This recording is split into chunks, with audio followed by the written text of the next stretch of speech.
Hi again, everybody. I'm Eric Fletcher. Welcome into another episode of Chasing Better Conversations, where we begin with this idea that consequential change often begins with the best conversations we are able to muster. In order to dive a bit deeper, I get to sit down for discussions with some friends, some colleagues, and a healthy dose of brand new acquaintances along the way. Over the past couple of decades or so, there are few people with whom I've had more consequential conversations in my own life than Alan Fuqua. Alan's a long-time marketing professional.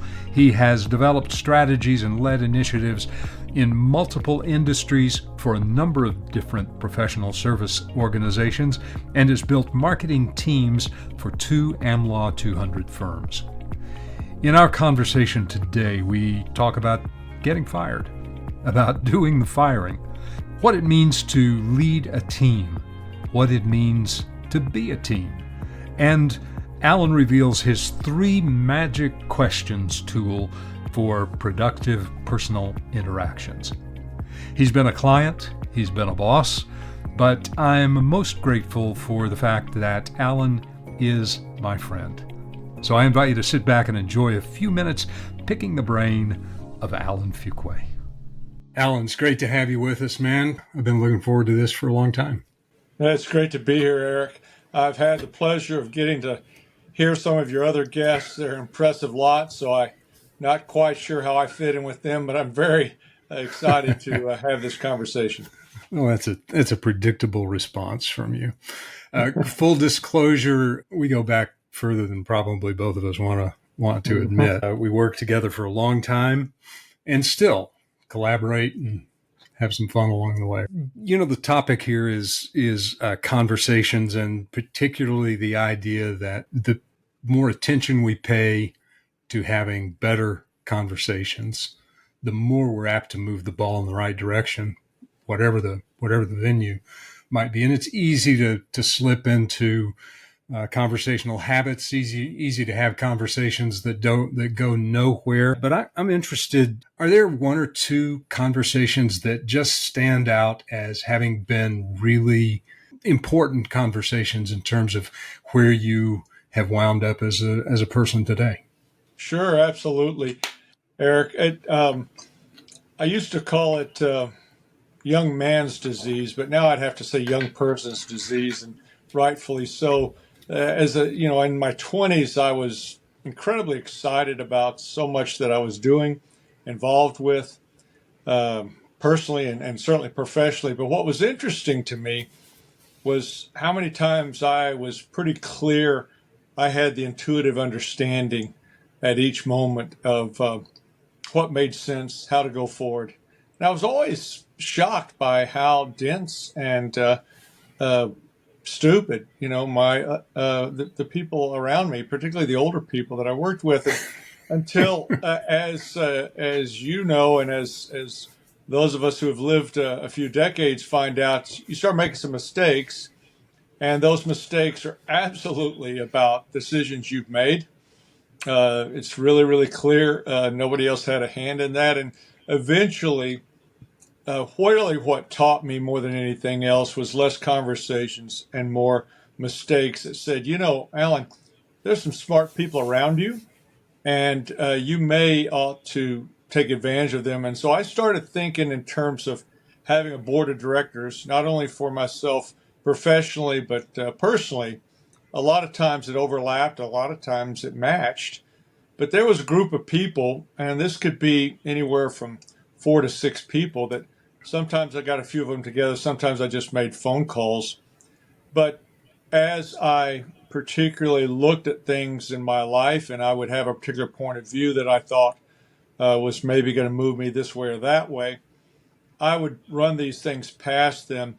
I highly recommend that strategy as having your own personal board of directors. And I want to just say one word about their value. One is you don't want somebody who's just going to be positive about you. You want somebody that can raise a flag, that can call bull on things, that can say, maybe compassionately, I appreciate what you're saying, Alan, but I think you're off. And can bring you up short. And secondly, that can give you bad news, that Mhm. can absolutely talk about, because of their experience or their concern, that this may be going a place you don't want it to. The good news is that you make these decisions, and life is amazing. You make these bad decisions and they can lead to disasters, but there's so much to be learned, primarily from the failures. But you'd like to kind of limit those, you know? You'd like to kind of, those things are going to happen. You're working in the with humans and in the human race. And so failures and mistakes are a given. You'd like to have people around you that you can have these conversations and aren't just going to listen to you, but are going to give you feedback.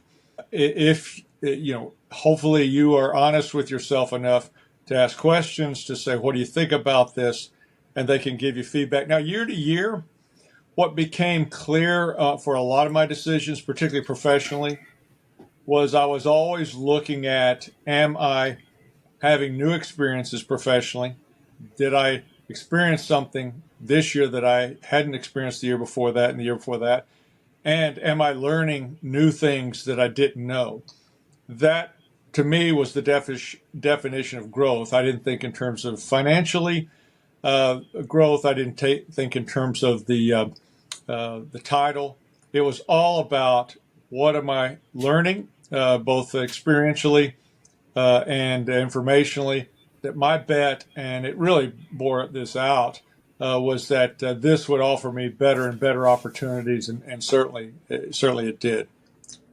So a couple of things strike me. One is you began, though you didn't characterize it this way, you began by referring to the conversations you would in fact have with yourself.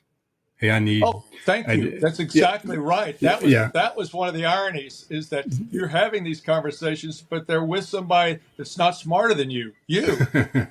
So how is this helpful? Can you think of one or two conversations where somebody really gave you some bad news? Absolutely. There's a couple of thoughts I had moving into here that I'd kind of forgotten that you're stimulating.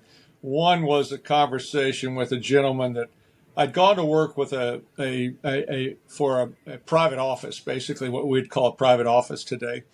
A gentleman had made a lot of money selling off a business of his, and his number two had hired me to come on to be kind of one of the young guys who can make things happen and grab balls and run with them and that kind of thing. I really liked the number two guy who had hired me. The gentleman at the top was a tough guy, and it was certainly one of the most challenging people I ever worked for. And I guess over a period of about a year, things were not going well, and in fact, we're going south pretty badly. And the guy who had hired me, his number two, came in to me one day. He said, and let's say I was probably at that time mid-30s, maybe 33, maybe. And he said, Alan, someday you're going to run something like this, which was a stunning thought to me at 33. I might have been arrogant or confident, but it never occurred to me that I would be that successful. And so he said, someday you're going to run your own shop. And right now you're learning some things that you'll do based on what we do here, but also you're learning some things you won't do. And it was a very stunning admission that not everything we do here is gold. Not everything we do here is the way you want to do it. You need to be the one who is discerning, what are we doing well? And you're also going to have to understand what we don't. And so one of the things it led to was kind of in some ways, a generalization that I had to learn, what am I willing to do? What do I want to do? At the same time, what am I willing not to do?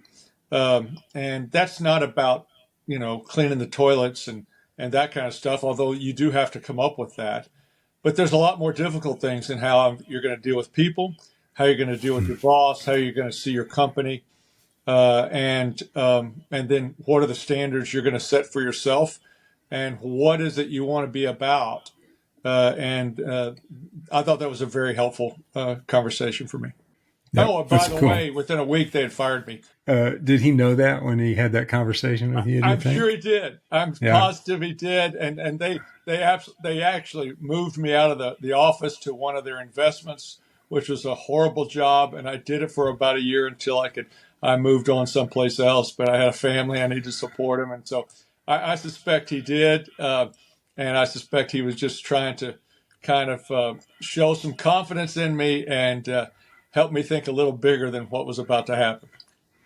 Thinking about the workplace, let's just go from you getting fired to how do you have conversations with teammates that you are about to really I know you No, have thoughts on that. absolutely. Yeah. It's a really important. Uh, I can remember speaking at a conference, and at the end of it, really one of the older gentlemen had a question. He said, "Alan, do you ever fire people?"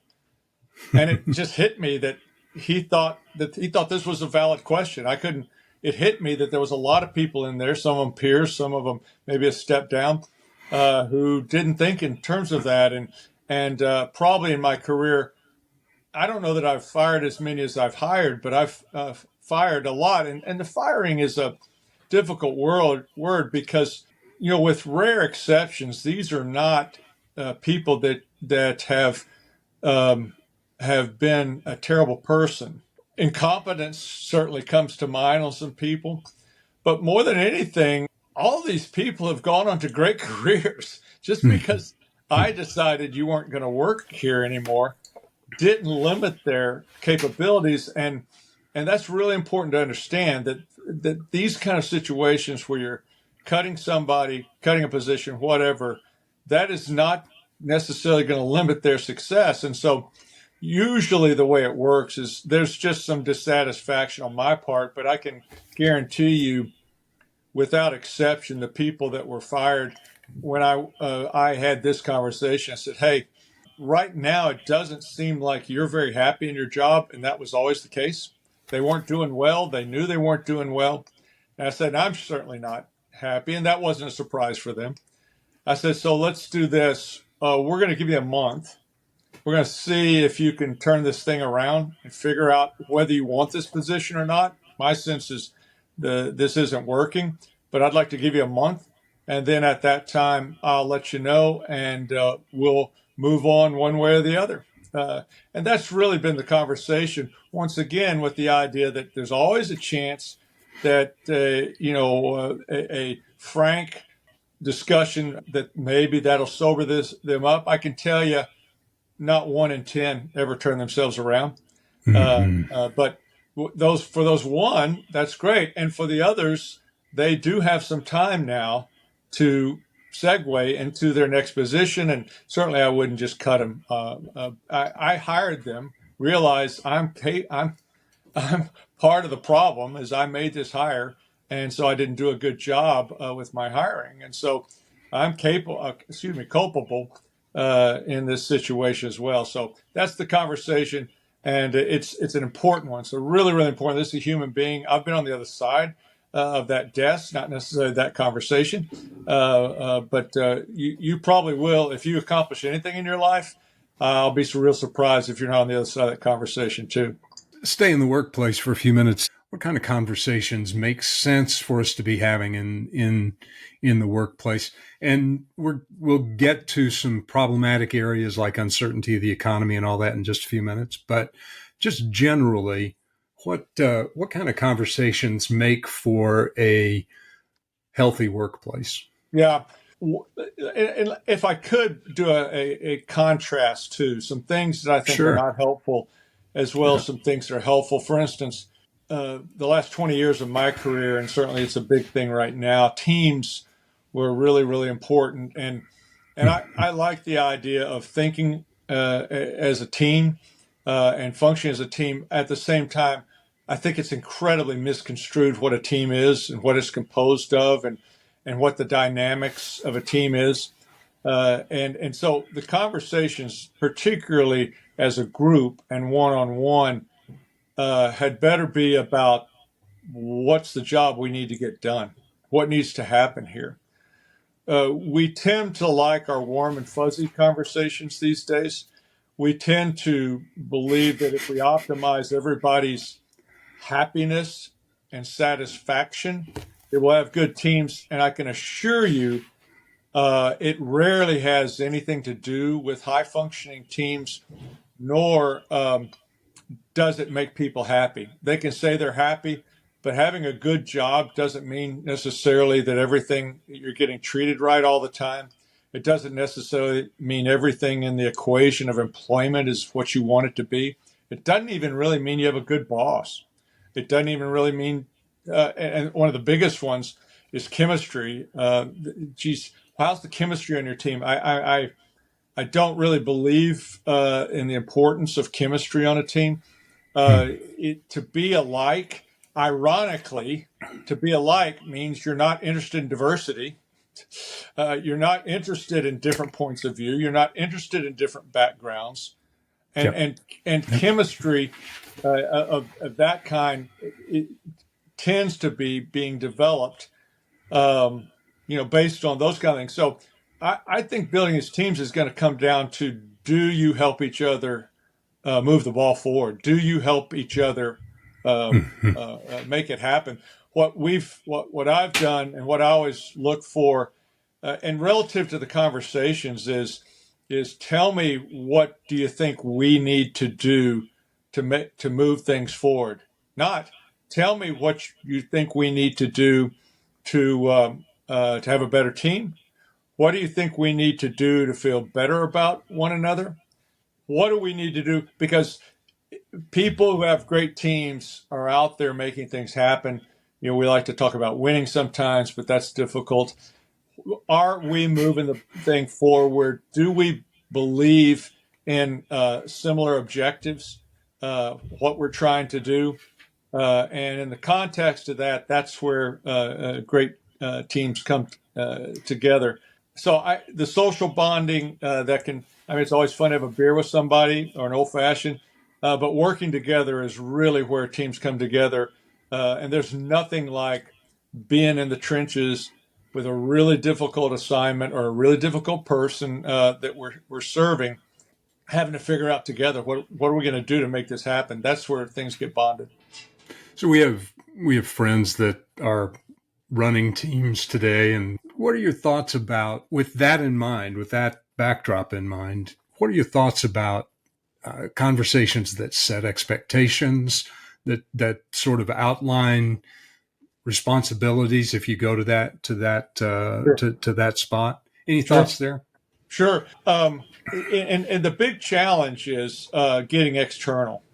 It's really difficult That's what we mean to by put. getting Yeah, external. it's really difficult to it not be about your own performance. It's really Mm-hmm. difficult for you to take yourself out, but you've got to take yourself out of the conversation. What you have to believe is that you and the person sitting across to you are smart enough to figure some things out.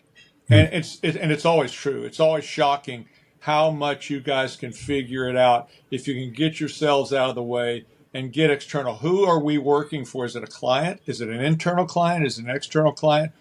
And do you understand how to talk about them? Do you understand what's important about them? But the first thing you have to believe is that it's not important what I'm feeling. It's not even important about my background. Right now, I need to figure out with this person sitting across from me how we move forward on this deal. Let's assume that each of us has a relevant experience and point of view, and let's figure out how we move this thing forward without it being about one another. Now, let me just say this: two of the best people I ever had on teams, we could be in that room, and they would bring up the dumbest ideas I could ever imagine, and both of them could. They're very senior people, and what I learned is that you don't say, "Hey, your baby's really ugly. That baby of yours, it's really ugly." There was just never any upside. If your teammate is who you think they are, you give people time to work through their own stupidity. I've had to do that. Everybody has to do that, and I could tell you, uh, I can't think of an exception. 100% of the times, these people the next day come to me and they say, I've been thinking about what I was saying. I think that's a stupid idea. And now you got a huge win. You got a Yeah. huge win because they look smart, they look exceptional, and you say, well, I thought we should give it a hearing, and I see what you're talking about, and now you've got a teammate because they know they're going to be allowed to say stupid things, and if you can't allow people to say stupid things, then you need to look in the mirror, man. You're gonna be at the head of that class.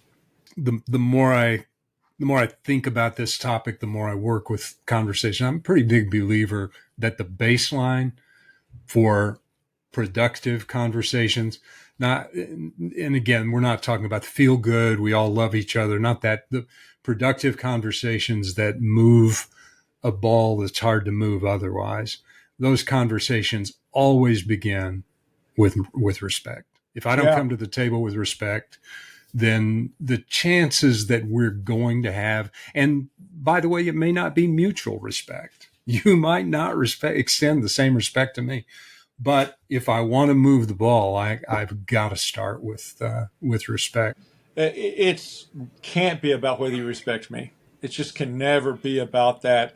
You can't walk through life that way. It's not a compassionate way to walk. It's not a kind way to walk through life. And certainly, if you're somebody serving another organization, if you're a CXO or you're a manager and you got people under you, and if you start with "you better damn well respect me," you've got an uphill battle.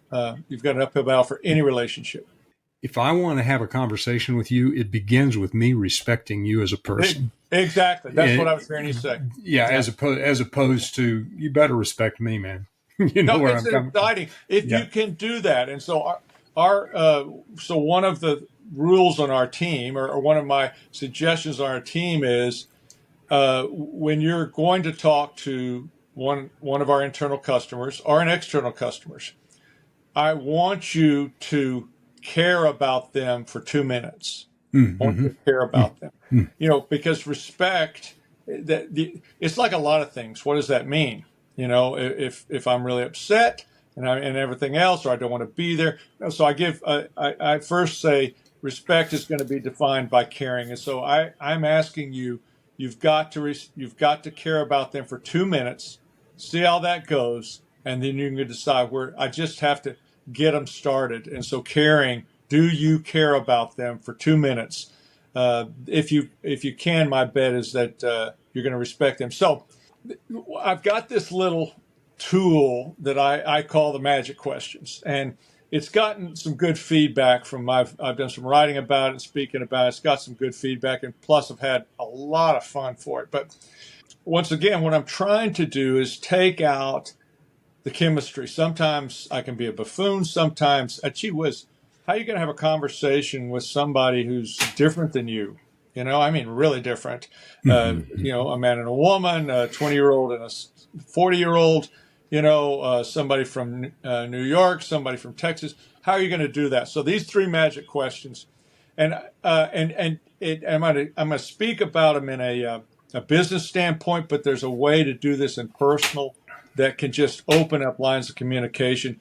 But it's back to what, Eric, you were saying early in the conversation, that you have to, you inferred it, there has to be a discipline. These things are not natural, and it's not what we usually do. It's not, hey, tough weather here, it's really hot, it's how you doing. It's not a how you doing question. So the first question is, tell me, how do you define success for yourself over the next, let's say, 18 months? Another way to say it is, what do you want to accomplish over the next year or 18 months? Yep. Now the key here is if it's in business, then there's somebody you're supposed to be doing business with. If they probably have something that they're going to be evaluated by, maybe they're in charge of something, or maybe they've been given objectives to accomplish, but they're going to have some kind of idea that this is what's really important to me. Okay. And so what you're asking for is, what's most important to you from a business standpoint over the next 12 months, 18 months? That's going to be the gold nuggets that you're going to build everything else around. And every time you're going to see them, you're going to understand this is what this individual is thinking about, is trying to accomplish, and what we're doing is setting up a path for you to become relevant to them, to your relationship. So the second question is, what's going to keep those things from happening? What are the challenges? Yep. What are the challenges that are going to keep those things from happening? So these become a bit of the old cliche of what keeps you up at night. Okay. What are the things that are going to keep your success from happening? Now you know what his or hers worst concerns are with respect to this business discussion, and it becomes very insightful now to say, gee whiz, his agenda or her agenda is becoming clearer and clearer. But you've got to ask this third question. If you don't ask this third question, then you're presumptuous and you're not being respectful. The third question is, how are you going to address those challenges? Because a lot of times, we're really smart, we're really brilliant, we have all this experience. And we have an answer. Now, and more than that, we work for a company that has all the experience in the world. We can accomplish everything, we can address everything. But you have to address the third thing, because she is working in an environment that's different than yours. And there's a reason she is thinking how she's thinking. And so you have to say, how do you plan to address these challenges? Now, if you get that from an individual person on your team, your boss, the chairman of the firm, your chief internal clients, external clients, now you've got a complete agenda that you can get you can have that second meaning about it. But more than that, you've got a level of business intimacy. That's what I like to call it, that honestly few people have in their lives. There's very few people that will understand what my answers to those questions are. And I can guarantee you there's very few people that she knows that has that. Now, let me tell you this. If you find people, in fact, that can't answer those questions, a significant red flag has to come up for you, particularly within business. And I'm saying that because I've had this moment where somebody who really should have the answer to these questions does not, and is really, really uncomfortable with that. And you say, well, Alan, these are very big issues. And you know what? They are, but they're not private. This isn't a secret. His or her business success, none of us say, well, I don't want to tell anybody what I'm trying to accomplish. Hell, you want to tell everybody who can help you accomplish this. And for most people, honestly, they're waiting for somebody to care enough about them to have a substantive conversation like this. I can't believe you want to know this. This is great. Let me tell you about this. Let me tell you about the challenges. Let me tell you about this program that I'm putting in place to deal with these challenges. Okay, this is what certainly a big part of their business day is about. And so these magic questions will open doors like you cannot believe. I love if you never get past even the first one, everything begins with a vision. You get them talking about their vision, whether it's in business, whether it's with your teenage kid or a significant other. You get someone talking about what their vision for the future is, what their hopes and dreams, aspirations are. Now you know where you ought to be focusing, at least. Absolutely. And it gives you the ability to be disciplined instead of being just a say, hey guy who's always trying to, act like he cares about you. You have a substance, and he or she knows you have a substance, which you can bring, and you can be disciplined in what you're going to talk about, and you know what you can talk about to them that might make a difference. Yeah, that's good stuff. Okay, one more. A conversation that in 3 sentences that we ought to stop having, and why. So I would put it this way, and it's a little flippant, but the question is, do you like somebody? And I want to say that's not the question. The question is, can you love somebody? The question is, can you love somebody? I am clear that in this world, what I will not be about at the end of my days. And what I'm most proud of and what I am most thankful for is that I've been given an opportunity to serve, and through that to love people as best as I could. And in some ways, I'm sure it was pretty pathetic, but to admire people, to, our discussion about respect is right. But at the end of the day, the question is, you're going to get up in the morning, you're going to possibly see somebody in the bed next to you. You may see some people, little people in the other rooms. You're going to see a jackass in a Camaro sitting next to you. The question is, can I love these people? Because if I can, and gee whiz, it's kind of like hitting a baseball. If I can bat 300, I'm doing great. If I can, my life can be transformative for my spirit and for the people around me, and I can do something that could make a difference. Everything else is just business. It's just business.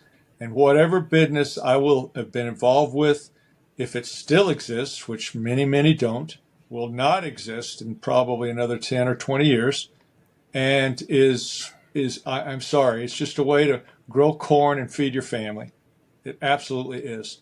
And so if I can find a way to decide that I'm going to love this person I'm going to see next, it's transformative in what I'm going to do and what life will be like and what my world will be like. That's good stuff, man. It's good stuff. Thanks for that. Thank you, man. Okay, you alluded to AI a minute ago. Given the uncertainty that visits us this moment, especially, whether it's about the economy, whether it is the hovering of AI, the political arena, whatever it might be, all of those things together serve to create a pretty uncertain moment. What kind of conversations make sense for us to be having? Yeah, we can use AI as an example. We understand part of its value at this point, but we're not really clear about its quality. And that's by and large because we haven't used it much. We've used a little bit, but for most of us, we have a job that we're really pretty good at, and that is a machine, and it drives a lot of stuff. Putting AI into a machine like that and seeing the kind of value it generates is going to be an interesting challenge for us. Now, realize this, was 25 years ago, enterprise-wide program, ERPs were coming in from all over the world, and they were going to revolutionize, although not take over humanity. They're going to revolutionize something. They did or they didn't. At the end of the day, we figured out how to deal with them, or we didn't. And the truth of it is, it's a little of both. We are by nature easily flustered, just as human beings, and it's about change. The great quote from an old Harvard Business Review article 30 years ago is, "All change is rude. All change is rude." And these things are changing what we do, and we experience it inherently as rudeness. Nobody asked me, why are we having to do this? In old line industries like law firms, technology is your enemy, until you don't have any choice. And for most people, it's short term. I need to get this done now, or this quarter, or the next 6 months. Rarely do I have 3 years to think about anything. And so change is problematic. I think what's difficult, and what's the reason it's difficult for us to think about AI, the reason it's difficult to think about leadership, the reason it's difficult for us to deal with a lot of these things that don't seem to be working is, one is we're living today, and we don't know what tomorrow is. If the past is any predictor, these things happen, and I do not mean to minimize them in any way. What I can tell you, in 1971 and 1972, over 2,500 bombs were set off in the United States of America. 2,500. That's a New York Times number. That's not my number. There are things that are disconcerting right now. It is very disconcerting. I'm always stunned at what doesn't happen. I'm always stunned the bad things that don't happen. But not having a context on which to deal with those things is the big challenge. So when we think about, for instance, my magic questions, what is success? What is this life supposed to be? What is this company supposed to be? What are we trying to accomplish? Let's be clear. There isn't a company that's, well, we're just trying not to change. If you are, then you're going to die. And if that's where you want to be, your company will go away. So, yeah, you should be very scared. You should be very scared. For any company that's trying to evolve, for any company that has to change or doesn't, at least has to continue to succeed at a certain level, there has to be some kind of shared objectives, things that we really do want to accomplish, and there has to be a discussion on how we're going to do that. And then, you can start to look at what's going to be a problem to get in the way. And then at some point you can talk about costs and you can talk about technology. At that point, then the idea of talking about strategy and where does AI fit into this, that has a context. For most of us, personally, professionally, most of these threats come in when there is not a context for what are we really trying to do. This idea of context, I think, it's my big takeaway. And back to your first question, everything begins with a vision. If you have a vision of what you must accomplish, whatever the context, now you've got some guardrails at least, or you've got a framework at least that you can work with a little bit. The unknown,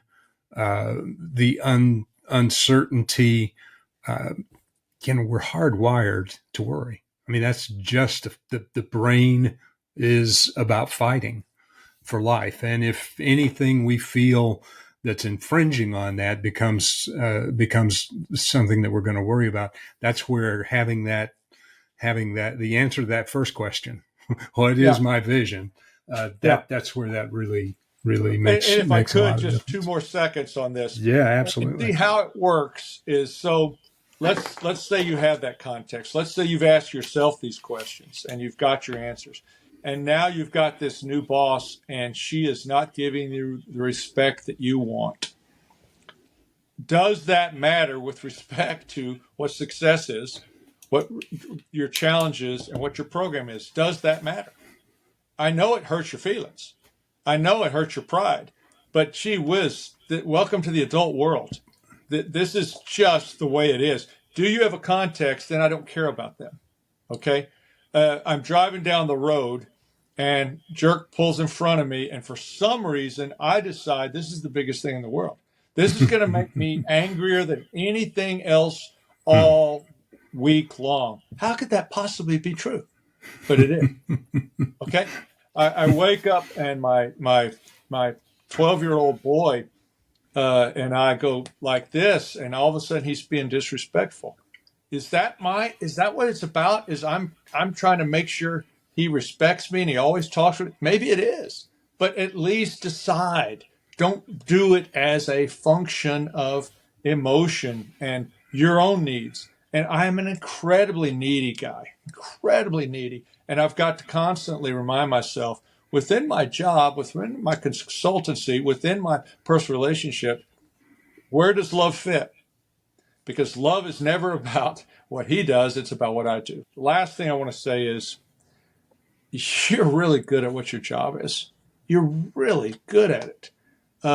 You wouldn't even be listening to this if you hadn't been profoundly,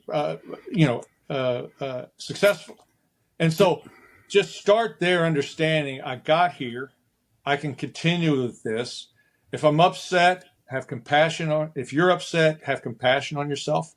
If you're mad, have compassion on yourself. Yeah.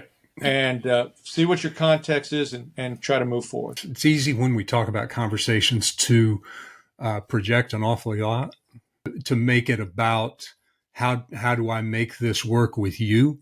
How do I make it work with someone else? And the thing in conversations, just a convenient metaphor.